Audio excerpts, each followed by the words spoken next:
Hello, it is Ryan, and I was on a flight the other day playing one of my favorite social spin slot games on ChumbaCasino.com. I looked over at the person sitting next to me, and you know what they were doing? They were also playing Chumba Casino. Everybody's loving having fun with it. Chumba Casino is home to hundreds of casino-style games that you can play for free anytime, anywhere. So sign up now at ChumbaCasino.com to claim your free welcome bonus. That's ChumbaCasino.com and live the Chumba life. Sponsored by Chumba Casino. No purchase necessary. VGW Group. Void where prohibited by law. 21 plus. Terms and conditions apply. Pet Life Radio. This is Pet Life Radio. Let's talk pets.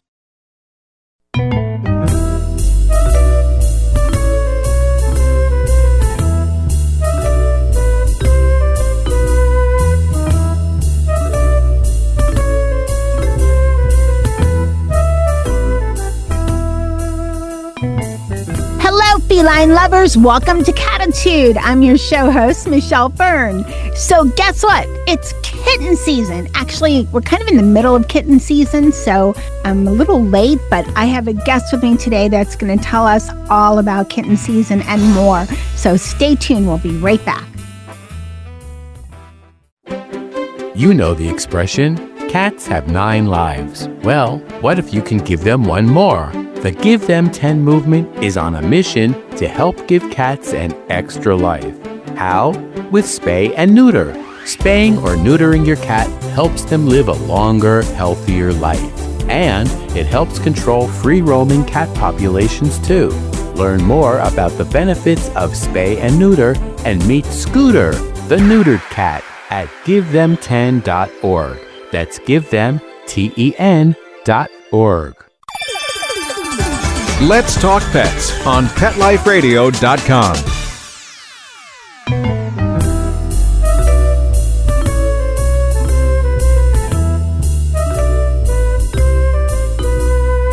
Welcome back, everyone. I'd like to welcome Tori Fugate. She is the Director of Communications at Shelter Animals Count. Welcome, Tori.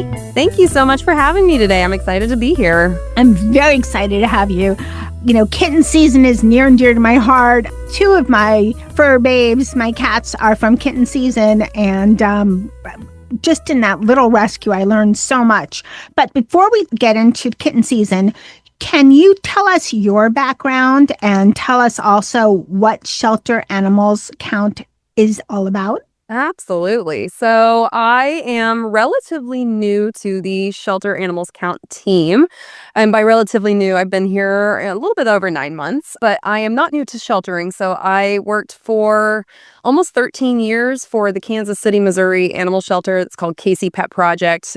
We are a nonprofit that runs the municipal shelter for the city of Kansas City, Missouri, and started back in 2012 whenever the city put out a bid for somebody to run the shelter. And it was a really, really old place, and, nobody really wanted to run it. And this organization stepped up and said, we can really do this and do this well for the city of Kansas City, Missouri. So I started really in its infancy as an organization and saw it grow from taking in about 6,000 animals a year to in 2024, there were about 16,000 animals that came into the shelter. So grown rapidly over the course of the last 12, 13 years. Got to be a part of a brand new shelter that was built in Kansas City, and got to be part of just this very progressive organization that did a lot for kittens in our community. We were averaging about 2,500 kittens in foster every year. It was a hugely robust foster program. And so I left there at the end of last year and joined the Shelter Animals Count team, where I handle all of the communications, all the marketing for our very small and mighty team. But we are an organization, national organization, that collects data and analyzes it for shelters and rescues across the country. We have thousands of animal shelters that submit data to us, and we are able to then take that data and analyze it and tell you what's happening. What are the trends in animal sheltering that is impacting our industry today? So we have 2 reports that we do each year. We have our annual report that comes out at the beginning of every year, and then we are gearing up for our mid-year analysis. So that mid-year analysis does come out after the first 6 months of the year, and we're kind of able to tell you, we're really able to tell you what's happening in animal sheltering for the first half of the year, kind of what's to be expected. And, another thing that we offer all of our organizations that submit data to us, we have these incredible dashboards and portals that organizations can get into they can look at a data outlook of like what their data is looking like for the year, what forecasting is looking like. We're working on other dashboards as well for our organizations. There's grant opportunities for those who submit data to us. Wow. And really, like, we just can't do the work without the organizations that submit data to us. And we're able to put this data out there for everybody to look at for the year. No, that's great. I especially love the fact that the shelters have access to a portal and that there's grants that are available as well. Absolutely. Yep. We offer, we do data drives and stuff throughout the year. So if you submit data to us, then you automatically qualify for grants. So it's a huge win-win to sign up to submit data to us. And it's free to submit data as well. That makes it even better because there's so many rescues out there. I'm just curious about this. How many rescues and shelters would you say there are in the U.S.? So we analyzed that there were 13,527 animal sheltering organizations that operated in 2024 in the United States. So that breaks down to a little over 4,100 shelters and about 9,400 rescues. And we collect and analyze data for both shelters and rescues because it's very important to tell both of the stories of what's happening in the shelters and what's happening in foster-based rescues as well. Right. And these are only... Now, there are other possible rescues and shelters that are not incorporated. So the data that we do collect, we have over 7,000 organizations that submit data to us. And then our data team actually built in this scientific estimation model. So we're able to, with the help of this model, put together, like fill in the gaps of those organizations that maybe we don't have data from. Good. And there's a lot of information on our website about what goes into this model that we do have. But it really does help us, fill in the gaps. And our goal, of course, is 100% participation because without the data, we can't tell the story. And it's so important that every animal is counted and that every organization's efforts are amplified. Yes, it is. Now, we're talking about kitten season. We're going to get into that in a second. But you also do dogs as well? We collect and analyze data for both dogs and cats, but you can also submit data for really any species that you're caring for. So horses, we analyze equine data, small animals, livestock, whatever it is that your organization cares for, you can submit that data.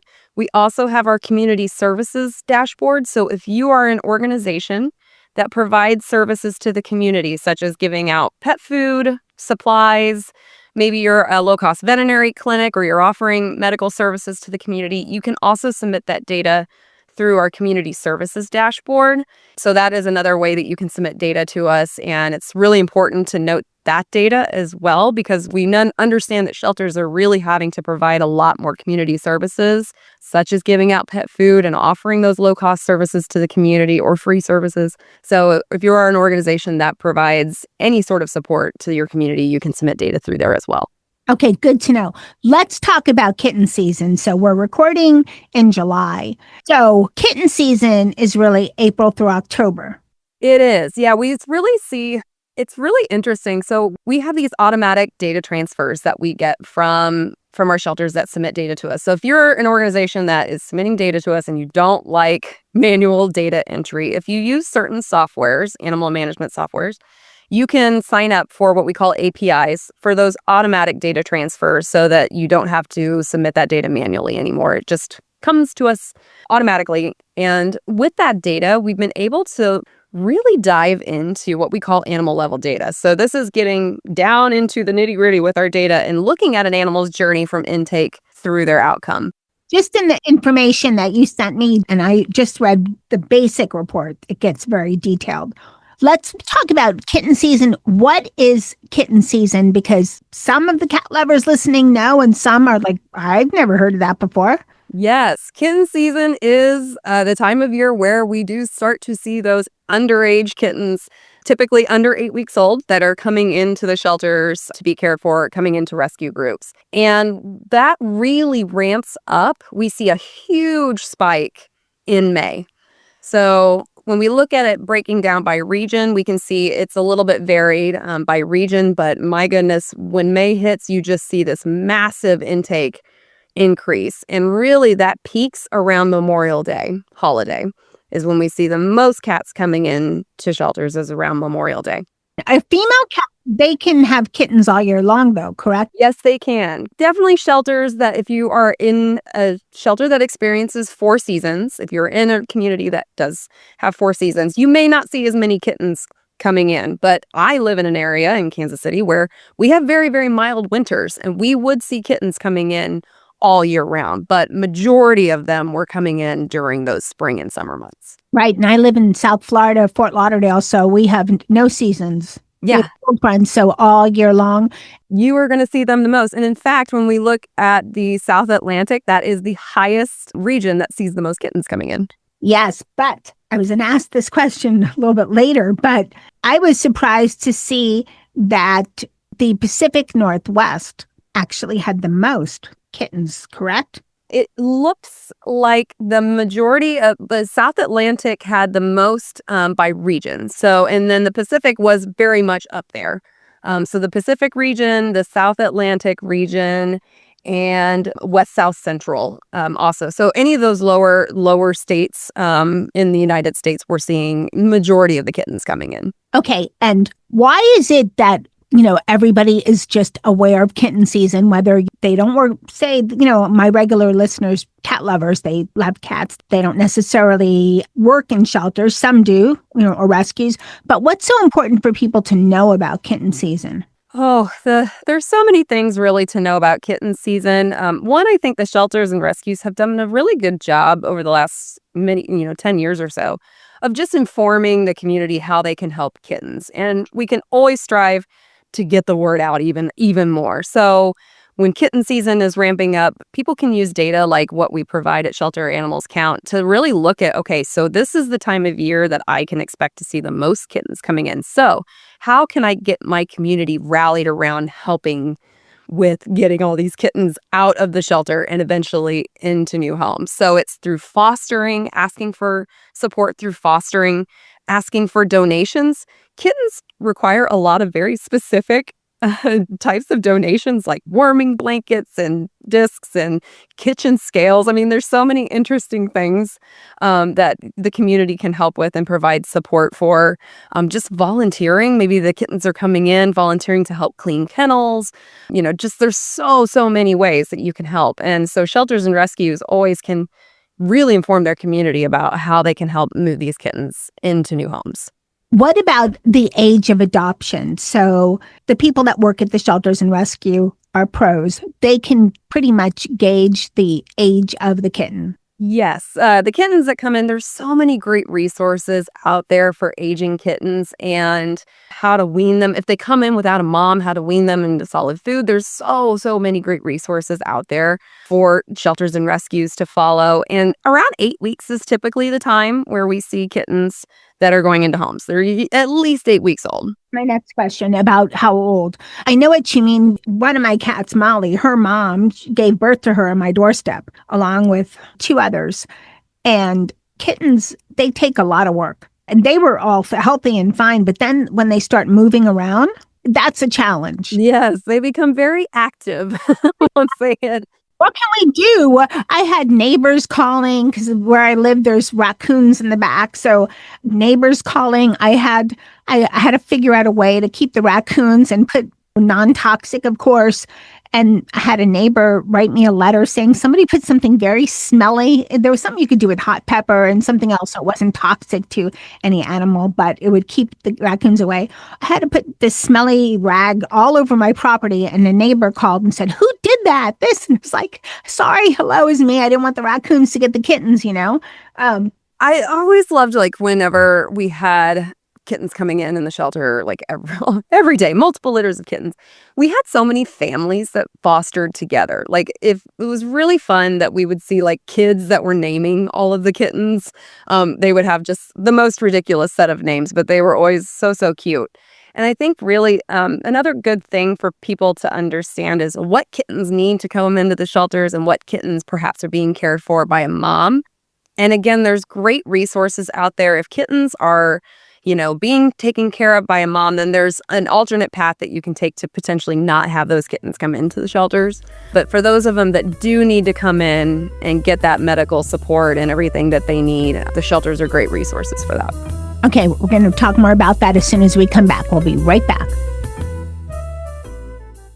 Begging to hear more of your favorite show?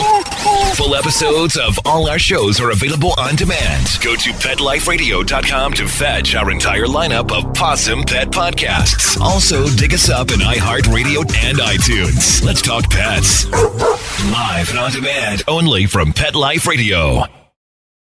How to have fun anytime, anywhere. Step 1. Go to ChumbaCasino.com. ChumbaCasino.com. Got it. Step 2. Collect your welcome bonus. Come to Papa welcome bonus. Step 3. Play hundreds of casino-style games for free. That's a lot of games. All for free? Step 4. Unleash your excitement. Chumba Casino has been delivering thrills for over a decade. So claim your free welcome bonus now and live the Chumba life. Visit ChumbaCasino.com. No purchase necessary. VGW Group. Void where prohibited by law. 21 plus. Terms and conditions apply. At Arizona State University, we've made online education better, smarter, and more personalized so you can go further in your aspiring field. I decided to pursue medicine once I realized that ASU did have the online program for biological sciences. You're still required to learn the same curriculum. You're still being tested on the same content that anyone would be tested on in person. The comprehensiveness of the program prepared me so well for medical school. Explore over 350 plus programs at asuonline.asu.edu. Let's talk pets. Let's talk pets On Pet Life Radio. Pet Life Radio. PetLifeRadio.com.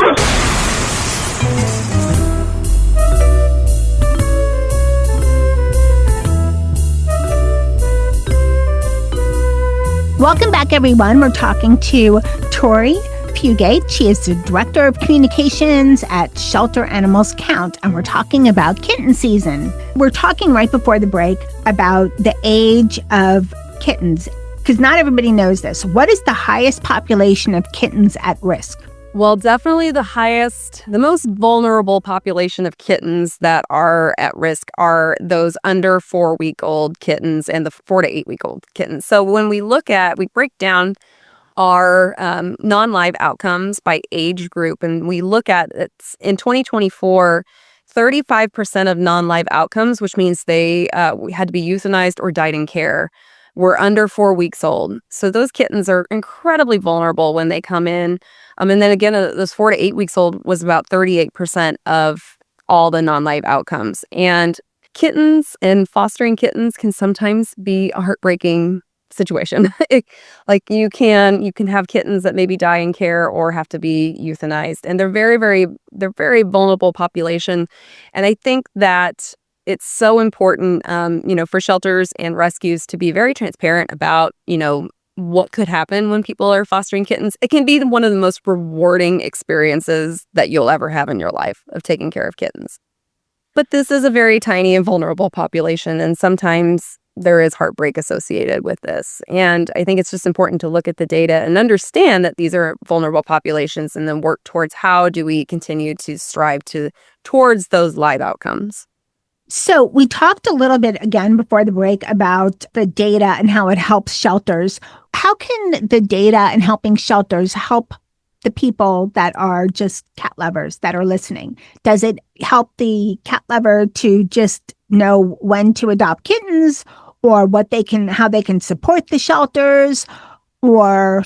Yeah, I think you really hit the nail on the head. It's how you can lean in and support shelters. Chances are there is a shelter or rescue near you that would love to have your help, whether it's through fostering, whether it's through donations of time or monetary gifts, supplies, whatever it is.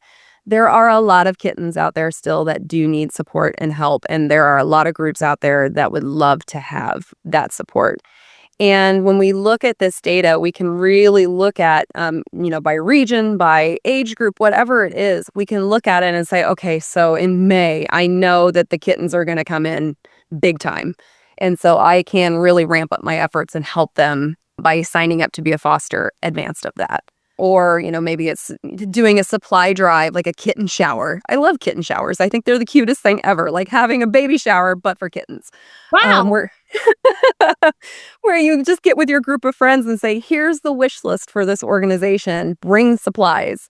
We used to host them in breweries. I always thought that was so fun. Like we had a brewery that would host a kitten shower and people would come and drink beer and bring supplies for the shelter. It was always a good time. Hey, that is a great idea, having, or if someone's even having a party, don't bring anything, bring something for kittens. Absolutely. Oh, we always had like the cutest kids that did birthday parties for the kittens. Instead of asking for birthday gifts, they asked for items from the wish list.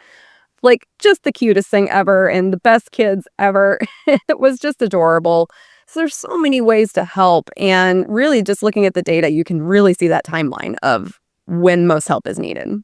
So the most help is needed May through when? So underage kittens that are under 8 weeks old peak in May, but they come in pretty much all summer. Then we start to see the 8-week-old to 5-month-olds. They come in June and July is when they peak coming in. So the kittens that are born in the spring that end up coming in just a little bit older. So it really just goes on. I mean, the whole year you do see kittens coming in, but May through, July, August is when we see the peak times of kittens coming in. Okay. And then one of my peeves is people sometimes forget that kittens become cats. So, when you're making the commitment, they're cute little fluff balls when they're little, but they become cats. And they're part of your family while they're a kitten, while they're a juvenile kitten, while they're a cat. So I think too many people forget about that. And they're cute kittens, let me have them around. And when they become cats and more mischievous, okay, let me get rid of the cat. Dennis, my first cat, was a rescue. He was just in the streets, dumped. So what do you have to say about people that are thinking about, and I know you work for a research place, but you have enough experience with shelters, but think of people that are like, it's kitten season, I want to go get a kitten, but am I ready or not? What would you tell them? I think really just look at your lifestyle. Like, do you have kids? How often are you home? The good news about just cat adoptions overall is that cats are they're definitely having a moment in animal sheltering. Cat adoptions have just increased, and the time that they're spending in shelters, the amount of days has decreased over the past 5 years. So cats are getting adopted at a pretty significantly fast rate versus their counterpart with dogs. So we are seeing cats that are getting adopted faster than dogs. And I think a lot of that does have to do with lifestyle changes. The cost of care is going up for pets. People maybe think that cats are, more affordable to adopt. So cats are definitely continuing to have a really, really good moment. We still see, of course, a lot of senior pets coming into the shelter that need homes. And there are some amazing people out there that just love to adopt senior or special needs cats. So no matter, what type of animal you're looking for, or what type of cat you're looking for, just kind of look at your lifestyle, look how often you're home, thinking about, what would fit best with your family. If you have other pets, all of that factors need to go into when you make a decision to adopt. Those are good points. I also want to add, if you have super, super fancy furniture, probably a cat's not for you. Well, they make all sorts of fun things like cat trees. Yeah. They do. I had Jennifer Conrad from American Cats, The Good, the Bad, the Cuddly, did you see that movie? No, I didn't. Really good. Check it out. Protagonist is a British woman who's pregnant, and she was funny. It's not the typical kind of like a documentary that you'd see. It's wonderful. And so I mentioned that, and she said, you're wrong, because she has a lot of clients in, fancy Beverly Hills and fancy areas of California that have gorgeous sofas. And I said, you're right. There are deterrents. There are plenty of deterrents. And if you get a good scratcher. Yep, a good scratcher, or the little kitten claw covers, the cat claw covers. Yeah. For myself, I get the furniture that's universal because it never fails. There's going to be one of them, that's going to claw. The part of my couch that has a few claw marks, there's 2 scratchers right in front of it. So, oh, wow. Kittens are smart and they're cunning. And if they want to, get into some mischief, they will. And to me, I think just be prepared, Yes. Understand. And here's another tip, too, that we always encourage people, if they were interested in adopting a kitten, to consider 2 adopting two at once and getting a buddy from the same litter potentially, or that way that they have each other to play with and cause mischief with, that they're playing with each other. And so we had great success of finding homes where people wanted to adopt two kittens and then they grew up together. Yes, that is a great idea. Actually, my mother-in-law, when her two cats passed, she adopted two together. And they're the best of friends. They keep each other busy and they're all good. I think it's better to have two together at once rather than have one, because their cats are territorial, than add another one. So that's what happened to me. And that was a challenge. We worked through it, but that was definitely a challenge. Yeah. Oh, good for you. Yeah. We would do even buy one, get one discounts and things like that. So it was always very successful. And it was really just so cute to see two kittens going home with a family. I've heard it from veterinarians and so much that if you're going to adopt two. It doesn't cost that much more. They don't eat a lot. And this way they'll keep each other company and you don't have to worry as much when you're at work or out of the house. 100%. You are absolutely right. What do you see as trends in the near future for shelters? That is a great question. It's really interesting when we look at year-over-year data, because we're kind of seeing, we've been comparing to pre-pandemic levels of like what the animal welfare landscape and shelters and rescues looked like before the pandemic. And we've kind of established this new norm. We continue to hear about shelters that are in crisis, that shelters that are full. Dogs are staying in shelters longer, causing capacity strains, and we're continuing to see this sort of new normal with the data. And we're going to continue analyzing it. That's year-over-year analysis, so that we can look for any sort of varying trends, especially with our mid-year analysis coming up. We'll compare it to last year, see how things are looking. But it's really exciting with this data that we've been releasing, like our kitten level analysis, the animal level analysis, because this has never been done before. So we're looking at brand new data for our industry. And because of this, we're able to look at what potential trends we can have for next year. We can say, okay, this is what the data has looked like for the last 2 years for kittens coming into the shelters. We can expect this same, data for, or at least very, very close to it for the following years. And so it's really being able to provide this level of analysis to our industry that's never been done before, and just informing trends for the future. Right. It's like forecasting for the forecast. Yes. And we do have forecasting dashboards for shelters too. So they can look and see, okay, this is what my year has looked like so far. So this is what I can expect for the rest of the year. Oh, that's wonderful. Where can our listeners find out more about shelter animals count and about kitten season? You can go to shelteranimalscount.org. We are on there. We have publicly available dashboards, so you can see national trends as well as state level data. So if you're curious of what your data is looking like in the state where you live and comparing it to those around you, you can see that.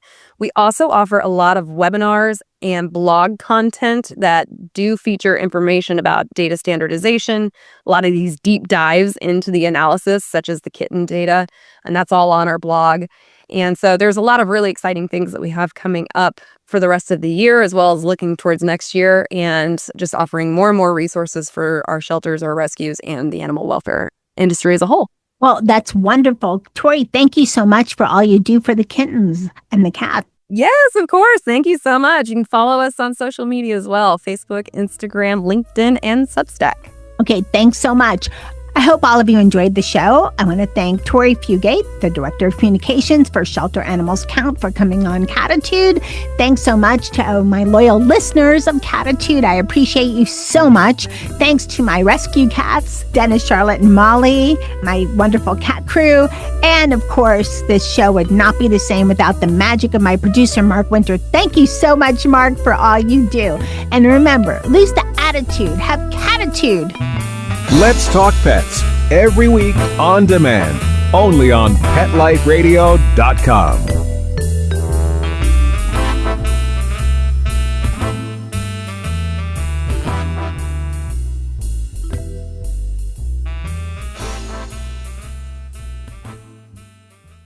It is Ryan Seacrest here. There was a recent social media trend which consisted of flying on a plane with no music, no movies, no entertainment. But a better trend would be going to ChumbaCasino.com. It's like having a mini social casino in your pocket. Chumba Casino has over 100 online casino-style games, all absolutely free. It's the most fun you can have online and on a plane. So grab your free welcome bonus now at ChumbaCasino.com. Sponsored by Chumba Casino. No purchase necessary. VGW Group. Void where prohibited by law. 21 plus. Terms and conditions apply.